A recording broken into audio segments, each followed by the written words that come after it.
구약의 율법을 가지고 와서 문신하면 안 됩니다라고 말할 수 없죠.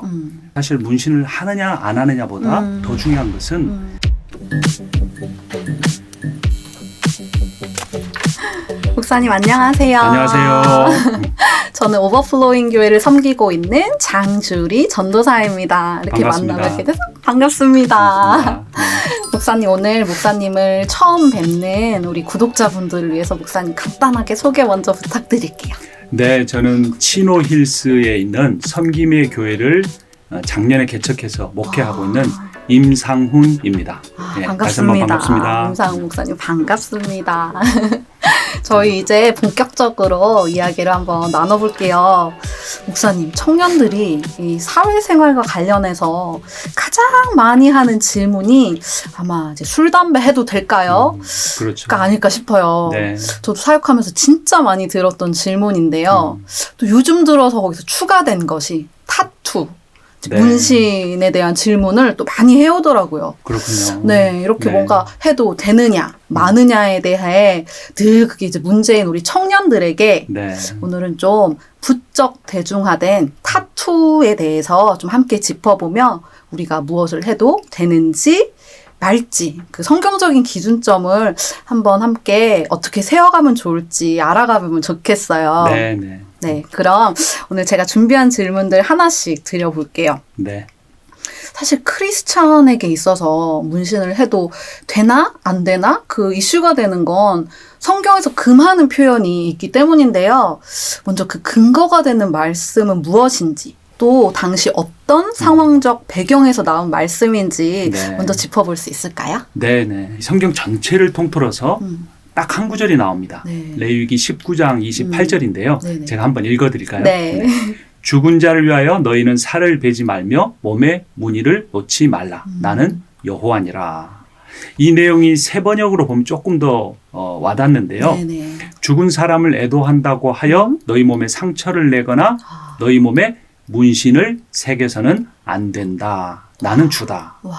그러니까 구약 성경에서는 문신에 대해서 분명하게 금지하고 있습니다. 아, 정말 그렇네요. 네. 목사님, 그렇다면 구약시대에 하나님께서 문신을 금지하는 그 이유는 무엇이었나요? 아주 좋은 질문입니다. 네. 이 레위기의 배경이 되는 가나안 사회, 고대 네. 가나안 사회에서 문신의 목적은 네. 주로 우상 숭배였습니다. 또는 귀신을 내쫓기 위한 주술적인 목적이 대부분이었죠. 그래서 문신이 처음 시작된 것으로 여겨지는 이집트나 중세 유럽, 심지어 근세 일본까지도 문신을 하는 이유는 악귀를 쫓아내기 위한 주술적인 종교 예식에 따른 것이었습니다. 이런 이유로 교회사를 보면 787년 네네. 니케아 공의에서 하드리아누스 황제의 주도로 문신을 금지하는 공식 결정이 내려지기도 했습니다. 물론 현대 사회에서 문신 문화에서 보면 주술적인 의미는 거의 없죠. 그렇죠. 그런데 사람이 자기 몸을 우상화하는 시대적인 배경과 관련이 있다고 볼 수가 있습니다. 목사님, 그럼 고대 사회에서는 주로 주술적인 의미로만 문신을 한 건가요? 네, 고대 사회에서 문신을 한 목적에 몇 가지가 더 있습니다. 네네. 상류 사회에서는 자신의 계급이나 권위나 위엄을 나타내기 위해서 또 했죠. 그런데 미개 사회에서는 앞서 말씀드린 것처럼 주술이나 접신 같은 종교적인 목적을 위해서 했습니다. 심지어는 범죄자나 노예의 얼굴이나 이마에 그 노예 신분을 표시하기 위해서 달군 쇠붙이로 낙인을 찍기도 했습니다. 그런 거 본 거 혹시 추노라는 드라마 보신 적이 있으신지 네. 모르겠는데 그런 장면들이 나오기도 하죠. 본 것 같아요. 네.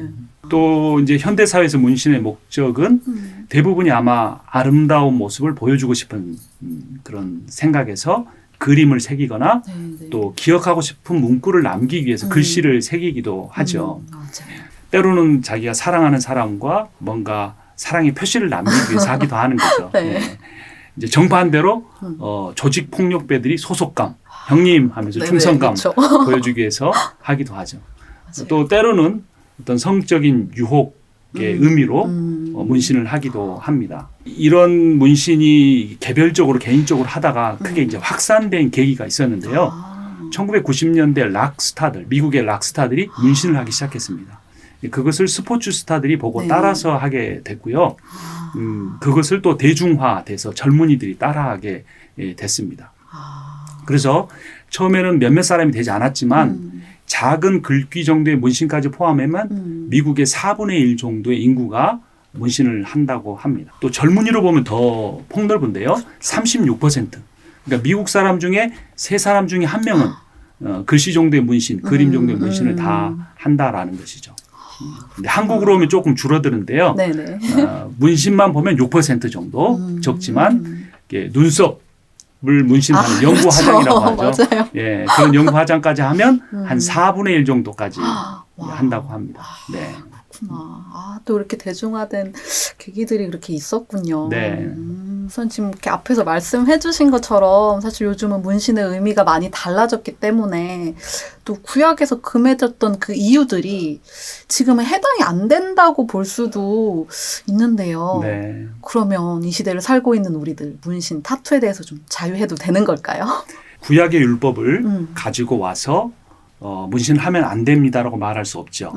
왜냐하면 예수님께서 마태복음 55장 17절에 보면 내가 율법이나 예언자들의 말을 폐하러 온 줄로 생각하지 마라. 폐하러 온 것이 아니라 완성하러 왔다라고 말씀하셨습니다. 그래서 우리는 구약의 특정 구절을 문자적으로 지키지 않아도 되는 거죠. 그러니까 말씀하신 것처럼 자유해도 됩니다. 하고 싶으시면 하셔도 되는데 하지만 하지 않으면 더 좋다라는 게 저의 이제 개인적인 생각인데요. 이제 그 이유의 첫 번째는 예수님께서 율법을 완성하셨다는 그 말의 의미가 중요합니다. 그러니까 예수님이 율법을 완성하셨다는 것은 율법에 문자적으로 지키지 않아도 되지만 그 율법의 정신은 지켜야 한다는 것이죠. 그리고 또 하나의 이유는 우리의 건강을 위해서 문신을 하지 않는 것이 좋겠다라는 겁니다. 건강에 대해 좀 설명을 드리면 문신을 어떤 재료로 하는지 혹시 아세요? 잘은 모르겠는데 막 뭐 잉크 같은 거 막 이렇게 쓰지 않나요? 그렇죠. 잉크도 여러 종류가 있는데 특별히 문신에 사용하는 잉크는 중금속입니다. 정말요? 몸에 아주 해로운 거죠. 그래서 그리고 이 문신용 잉크는 어떤 안정성이 증명되지 않았습니다. 인체에 얼마나 많은 해를 끼치는지 또 레이저 시술을 통해 제거할 수 있다고 하지만 몇 년이 걸립니다. 하루 이틀이 아니고 한두 달이 아니고 몇 년이 걸린다는 거죠. 그리고 문신 부위가 넓을수록 돈이 많이 듭니다. 그리고 몸이 아프고 그거를 하는 과정에서 고통이 매우 심한 것이죠. 이런 이유에서 굳이 우리 몸에 그렇게 문신을 할 필요가 있겠는가 그런 생각을 할 수가 있는 거고요. 앞서 말씀드린 건 율법의 정신을 지키기 위해서도 필요한데요. 이 율법의 정신의 핵심은 하나님 사랑과 이웃 사랑입니다. 이거를 사랑의 이중 계명이다라고 말을 하는데요. 이 사랑의 이중 계명을 우리가 삶에서 실천할 수 있는 그런 방법을 건덕이라고 합니다. 건덕이가 아니고 건덕. 그러니까 세울 건 덕이어서 덕을 세우는 것. 그러니까 나는 이걸 해도 되지만 덕을 세우기 위해서 절제하겠다라는 거죠. 대표적으로 사도 바울이 나는 믿음이 연약한 사람을 위해서라면 평생 고기를 먹지 않겠다라고 고백했어요. 고기 좋아하시나요 혹시? 고기 너무 좋아하는데. 만약에 내가 평생 누군가를 위해서 삼겹살을 먹지 않겠다. 이런 말하기가 쉽지 않겠죠. 쉽지 않죠. 그런데 사도 바울이 왜 그런 말을 했을까요? 그 편지가 고린도 지역에 있는 교회를 향하여 보낸 편지의 그 내용이 나오는데요. 고린도 지역에는 이 그리스 신화에 나오는 큰 신전들이 그 우상들을 섬기는 큰 신전들이 있었습니다. 그리고 그 신전에는 거의 매일 짐승들이 바쳐졌고 그래서 고린도 도시의 시장에서 파는 거의 모든 고기는 신전에 일단 바쳐졌다가 나오는 것이었습니다. 그런데 이제 그리스도를 믿든 지 얼마 안 된 사람들은 이거 우상에게 바쳐졌던 고기인데 내가 이거 먹으면 내가 신앙이 안 좋아지는 게 아닐까 염려를 하는 거죠. 하지만 바울과 같은 사람은 믿음이 튼튼했기 때문에 먹어도 된다라는 것이었어요. 하지만 바울은 내가 고기를 먹는 것 때문에 단 한 사람이라도 믿음이 연약한 사람이 실족한다면 나는 그 사람의 신앙을 위해 평생토록 고기를 먹지 않겠다라고 다짐을 한 것입니다. 그래서 복음의 정신은 건덕, 통해서 사랑의 이중 계명, 하나님 사랑과 이웃 사랑을 실천하는 것인데, 그래서 내가 율법적으로는 문신을 해도 되지만 저 사람이 참 신앙이 좋은 크리스찬인 줄 알았는데 저런 그림을 몸에 새겼다라고 해서 누군가가 실족한다면 나는 신앙이 강한 사람으로서 이제 문신을 하지 않겠다, 이런 고백을 할 수 있겠다라는 것이죠. 네. 네. 근데 또 청년들에게는 또 그럼에도 불구하고 좀 이런 생각이 들 수도 있을 것 같아요. 네. 뭔가 교회에서는 이제 하지 말라는 것들도 많고, 교회 다니는 청년들은 막 교회 오빠, 뭐 교회 누나 이런 식으로 좀 약간 네, 뭔가 네. 촌스럽고 네. 좀 답답하고 정답만 말하는 사람들 같아 보일 수도 있을 것 같아요. 네. 이렇게 세상의 풍조를 이렇게 맹목적으로 따르는 건 아니더라도 네. 뭔가 좀 세상의 문화를 누리는 차원에서 네. 또 타투를 해보고 싶을 수 있을 것 같아요. 네. 좀 그런 친구들에겐 또 어떤 이야기를 들려줄 수 있을까요? 네. 교회 오빠란 말을 들으니까 갑자기 옛날 생각이 나네요. 저도 어렸을 때부터 교회를 다녀서 후배들이 오빠 이렇게 따라다녔던 그 추억이 네네. 떠오르는데, 이제 그때는 문신이라는 게 유행하지 않았으니까 그렇지만 네네. 남들 다 하는데 교회 다닌다는 것 때문에 무조건 하지 말아라 그러면 네. 정말 말씀하신 대로 네. 좋은 질문의 내용처럼 크리스찬은 아무 문화도 누리지 못하는 거냐, 이런 생각을 네. 할 수 있는 네. 거죠. 그래서 할 수도 있다고 생각합니다. 그런데 문신보다 조금 더 지우기 쉬운, 회복하기 쉬운 그런 방법이 있는데 혹시 아세요? 그런 방법이 있나요? 있습니다. 네, 헤나라고 하는데요. 헤나. 네네. 네. 오. 그러니까 문신은 이 표피증, 이게 사람의 이 피부를 보면 네. 표피증과 진피증이 있는데 네네. 문신은 표피증이 아닌 표피증의 밑에 있는 진피증까지 바늘을 찔러서 중금속을 집어넣는 겁니다. 근데 진피증은 한번 잉크가 들어가면 대식세포가 와서 그 잉크를 잡아먹고 그 세포가 없어지면서 새로 생성되는 대식세포에게 그 잉크를 물려주고 갑니다. 그래서 그 진피증에 들어간 잉크는 영구적으로 안 없어지는 거죠. 하지만 헤나는 잉크도 중금속을 사용하지 않고 천연 재료를 사용해서 표피증에만 두기 때문에 표피증은 목욕탕에 가서 이렇게 열심히 이렇게 몸을 씻으면 뭐 한두 달 지나면 자연스럽게 없어지고 새로운 세포가 이렇게 생겨나기 때문에 뭐 여러 가지 모양의 헤나를 할 수도 있겠죠. 네. 사실 문신을 하고자 하는 그 근본적인 이유가 참 중요한 것 같아요. 그렇죠. 네. 그게 현대 지금 시대 정신 중에 하나가 몸을 우상화하는 그런 시대가 아닌가, 그런 생각을 합니다. 그러니까 외모 지상주의가 되는 거죠. 그런데 그리스도인 청년이라고 한다면 이 외적인 아름다움보다 내면적인 인격적인 아름다움을 추구하는 게 참 더 좋다라는 그런 생각이 듭니다. 그래서 내가 다른 사람보다 혹은 다른 사람만큼 내가 외모가 돼야 되지 않을까라고 생각하는 것, 그것이 바람직하지 않을 수도 있다라는 거죠. 내가 다른 사람보다 더 나은 사람이 아니라 오히려 내가 다른 사람을 높이고 섬기는 게 그리스도인의 정신이라면 우리가 이런 것들에 매이지 않을 수도 있다라는 거죠. 그리고 가장 중요한 것은 하나님은 외모를 보지 않고 중심을 보신다라는 거죠. 그렇죠. 사무엘상 16장 7절 말씀 아시죠? 네. 제가 한번 읽어드릴게요. 네. 여호와께서 사무엘에게 이르시되 그 용모와 신장을 보지 말라. 내가 이미 그를 버렸노라. 나의 보는 것은 사람과 같지 아니하니 사람은 외모를 보거니와 나 여호와는 중심을 보느니라. 맞습니다. 오늘 참 예쁘게 하고 오신 것 같아요. 그렇죠? 아유, 감사합니다. 근데 이렇게 대화를 하면서 사람에게 느껴지는 게 있잖아요. 네. 하나님 말씀을 알려고 하는 그런 진지한 태도들, 또 그런 하나님 말씀을 전하는 사역자로 살아가고자 하는 그런 것들이 우리가 인격적인 존재이기 때문에 네. 소통을 할 수가 있는 거죠. 네. 근데 우리가 그렇게 헌신적으로 하나님 나라를 위해서 살 수 있는 거는 하나님께서 우리를 존귀하게 보시기 때문입니다. 네. 창세기 1장 31절을 보면 하나님께서 그 모든 것을 보시니 보시기에 심히 좋았더라. 그냥 좋은 게 아니라 아주 너무나 좋았다라는 거죠. 그러니까 그런데 이 하나님의 우리를 보시고 좋아하시는 그 기준은 절대로 안 바뀝니다. 근데 바뀌는 게 있습니다. 그거는 세상 사람들이 가지고 있는 미의 기준입니다. 그렇죠. 네. 시대적으로도 바뀌고 지금 동시대에도 어떤 지역에 가면 날씬한 사람을 미인이라고 보기도 하지만 어떤 곳에 가면 통통한 사람을 미인이라고 보기도 합니다. 네, 맞아요. 또 어떤 지역에 가면 이렇게 코가 높은 남자를 미남이다 이렇게 보는 데가 있는데 어떤 곳에 가면 코가 낮은 사람을 귀엽다 이런 기준이 이렇게 바뀌어지는 거죠. 맞네요. 최근에 BTS가 세계적으로 유명해지는 걸 보면 네네. 옛날에 그 서구적인 네. 이목구비가 큰 사람이 아닌 아기자기한 그런 기준으로 좀 바뀌어가는 것도 볼 수가 있죠.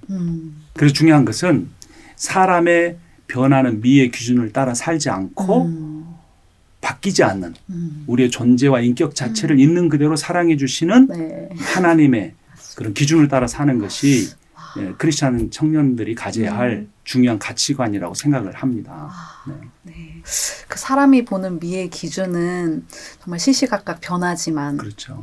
하나님의 미의 기준은 영원토록 변하지 않는다는 그 말씀이 특별히 이렇게 마음에 많이 와닿네요. 네. 네. 사실 우리가 내 자신의 만족보다는 늘 누군가 다른 사람의 시선 그런 것들 신경 쓰면서 더 매력적인 사람으로 보이기 위해서 노력하고 근데 노력한 만큼 또 그런 채워지지 않는 그런 인정, 관심, 사랑 때문에 세상적인 것들을 추구하는 경우들이 좀 많은데요. 네. 그럼에도 불구하고 우리가 마음 깊은 곳에서 샘솟는 그 하나님의 사랑 그리고 하나님의 자녀로서 하나님이 나를 바라보시는 그것들을 기억하면서 이렇게 높은 자존감으로 살아가는 네, 네. 우리 모든 청년들이 됐으면 좋겠다는 생각이 드네요. 네, 네. 목사님 이 시간 우리 내용을 한번 마무리하면서 네. 청년들에게 꼭 전해주고 싶은 메시지 있으시면 한 네. 말씀만 더 남겨주시겠어요? 네네. 오늘 제목은 문신을 해야 되느냐 마느냐지만 사실 문신을 하느냐 안 하느냐보다 더 중요한 것은 여러분들의 인생이 너무나 소중하다는 겁니다. 그런데 우리가 가만히 생각해 보면 외모에 신경을 쓰는 이유는 내가 이렇게 소중한 사람이라는 정체성을 잃어버렸기 때문이 아닌가. 내 자존감이 세상에 살다가 약해졌기 때문 아닌가. 그거를 돌아봤으면 합니다. 그러니까 중요한 것은 네. 내가 누구인가를 깨달았으면 좋겠다는 거죠. 네. 우리는 존귀하신 전능하신 창조주 하나님의 형상을 따라 지음을 받은 존재들입니다. 또 예수 그리스도께서 하늘의 영광을 버리고 이 땅에 오셔서 가난하고 힘없는 모습으로 인생을 사시고 우리를 위해 십자가에 죽으실 만큼 우리의 존재의 가치가 높다는 거죠. 혹시 집에 예술품 같은 거 있으세요? 네.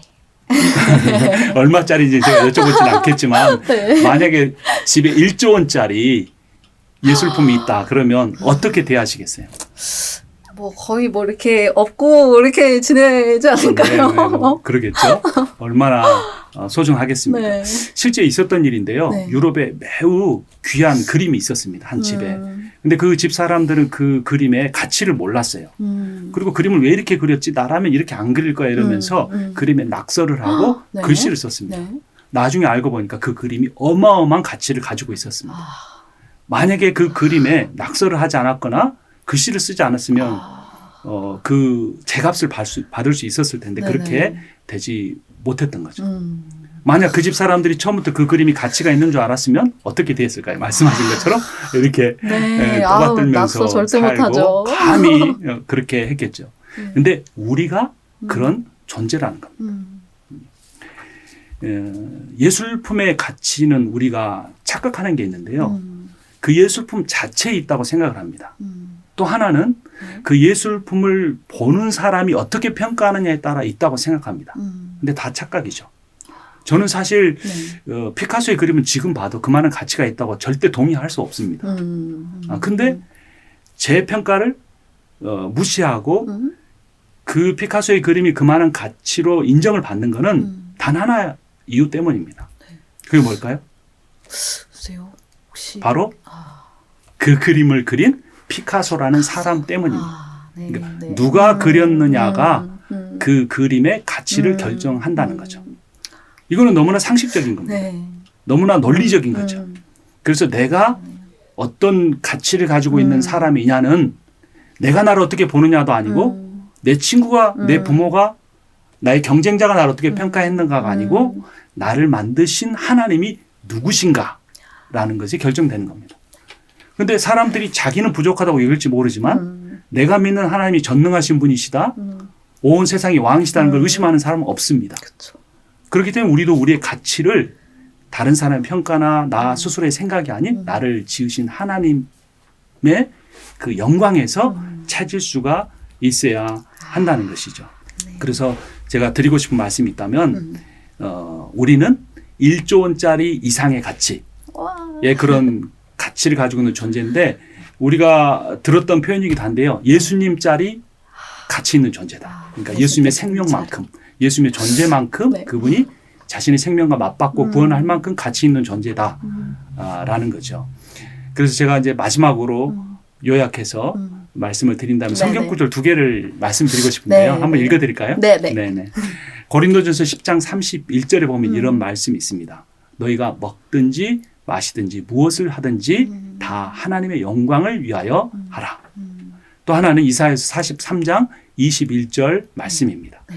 이 백성은 내가 나를 위하여 지었나니 나의 찬송을 부르게 하려 함이니라. 아멘. 목사님 너무너무 감사합니다. 오늘 감사합니다. 이 문신, 이 탑2에 대해서 신앙적인 관점을 좀 잘 정리할 수 있도록 도움의 말씀 주신 게 너무 유익하고 감사해요. 우리 앞으로도 좀 이런 신앙 속 난제들 계속해서 올바른 성경 관점으로 네. 바라볼 수 있도록 네. 이렇게 종종 귀한 말씀 부탁드릴게요. 언제든지 불러주십시오. 네. 네, 너무너무 감사합니다, 목사님. 네, 감사합니다. 오늘 영상 다들 유익하게 보셨나요?